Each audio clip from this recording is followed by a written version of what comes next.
سلامونه ملګرو. مولانا فضل الرحمن صاحب پکویټا کې یو پریس کانفرنس کړی دی چې په دغه پریس کانفرنس کې مولانا صاحب ډېر سپینې خبرې کړې دي.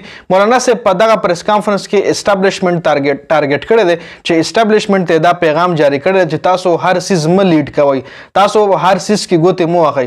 لکه وایي اسټابلیشمنت غواړي چې دی هر څه لیډ کړي، ځکه پارلیمنت ته هم د دی په وجه باندې شکست ملو شوی دی، جمهوریت ته هم د دی په وجه باندې شکست ملو شوی دی، ځکه پارلیمنت سره اختیارات نشته دي، یو پولیټیکل پارټي سره هم اختیارات نشته دي.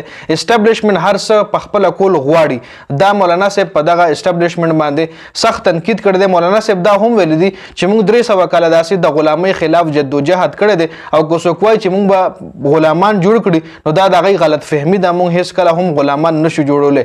مولانا صاحب نور هم په دغه خپل پریس کانفرنس کې ډېرې سپینې خبرې کړې دي چې چونکې هغه زه په دې ویډیو کې نشم ډسکس کولی.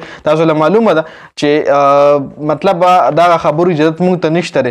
بل الیمین ګنډاپور حواله سره خبر راغلی دی. تاسو ته معلومه چې پاکستان کې کم اپریشن شروع کیږي، عدم استحکام اپریشن چې ولا ویل شي، نو پی ټی آی والا پاغه باندې ډیر سخت رد عمل شو کړی دی. پی ټی آی والا ویل دي چې موږ دا اپریشن نه منو. نو خواجه آصف ویل چې څنګه به تاسو نه منئ چې کله د دغه اپریشن میټینګ کې دوه پاغه کې الیمین ګنډاپور ناستو، نو بیا څنګه تاسو وایي چې موږ دغه اپریشن نه منو؟ خو تاسو د صوبې مشر دی، نو آیا تاسو د خپل د صوبې مشر خبره هم نه منئ؟ نو پاغه باندې ولا الیمین ګنډاپور صاحب چې کوم دی پرون جواب ورکړی دی چې زه اف ایکس کمیټۍ چې کوم میټینګ وای کې زه منم چې زه ناستم، خو هغې کې صرف دا خبره شوې ده چې ملک کې حالات خراب دي او د یو اپریشن ضرورت دی. دا خبره پکې هیڅ کله هم نه ده شوې چې اپریشن به د چا خلاف کیږي، کوم ځای کې به کیږي او کله به کیږي. دا خبرې پکې نه ډسکس شوې. زه میټینګ کې ناستم، خو میټینګ کې صرف دا یو خبره شوې وه چې اپریشن ضرورت دی، د ملک حالات خراب دي. دا خبرې پکې نه ده کړې چې اپریشن به د چا خلاف کیږي، کله به کیږي، کوم ځای به کیږي. دا خبره پکې نه ده ډسکس کړي.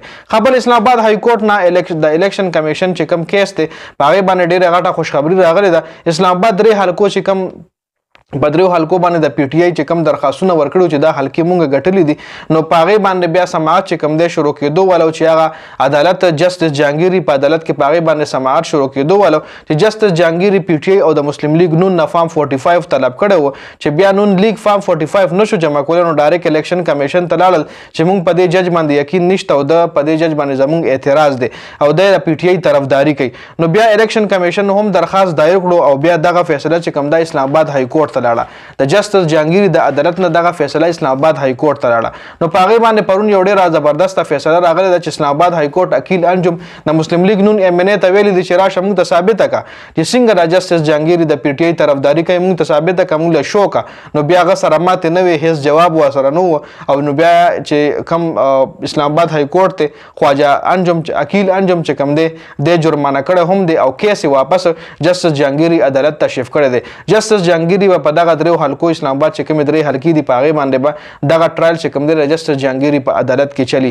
اسلام آباد های کورټ دغه کیس واپس جسټس جهانګیري ته حواله کړی دی. جی نو دا د پی ټی آی دپاره یو ډېر ښه خبر دی. اوس په جسټس جهانګیري چې کوم دی په دې باندې مطلب ایماندارۍ سره فیصله وکړي. نو په دې ویډیو کې دا اهم اپډیټس و. د ویډیو کتلو زیاته مننه جی. والسلام.